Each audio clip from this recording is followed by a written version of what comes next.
Praise the lord. దేవి నామానికి మహిమ కలుగును గాక. మా వర్తమానాలు వీక్షిస్తూ బలపడుతున్న దేవుని ప్రియ బిడ్డలకు అందరికీ ప్రభువైన యేసు కృప తోడై ఉండును గాక.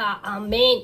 మరి మీకు ఒక వాగ్దానం గురించినటువంటి సందేశాన్ని మీతో పంచుకోవాలని నేను ఆశపడతా ఉన్నాను. దేవుని బిడ్డలారా, వాగ్దానము మన జీవితంలో ఎప్పుడు నెరవేరుతుంది? వాగ్దానము మన జీవితంలో నెరవేర్చబడాలి అంటే దేవుని బిడ్డల 2వ పేతురుకు రాసినటువంటి పత్రిక 1వ అధ్యాయము 4వ వచనం సెలవిస్తా ఉంది. అమూల్యమైన వాగ్దానములు అత్యధికముగా ఉన్నవి గనక ఈ లోకములో ఉన్నటువంటి మరి మాలిన్యము, భ్రష్టత్వము మనకు అంటకుండా ఉండడం కొరకు వాగ్దానము మనకి ఇచ్చినందుకు దేవుని యొక్క స్వభావములో పాలివారమగుటకు దేవుని వాగ్దానమును మనకు అనుగరించాడు. దేవుని బిడ్డల, ఎప్పుడైతే దేవుని స్వభావాన్ని నువ్వు ధరించుకుంటావో, దేవుని స్వభావములోనికి నువ్వు వెళ్తావో, నీకిచ్చినటువంటి వాగ్దానము, దేవుడు ఈ నెలలో మీకు చేసినటువంటి వాగ్దానమును త్వరలో నెరవేర్చనయున్నాడు. ఆమేన్. దేవుడి దివ్య వాక్యాన్ని దీవించి ఆశీర్వదించును గాక. ఆమేన్.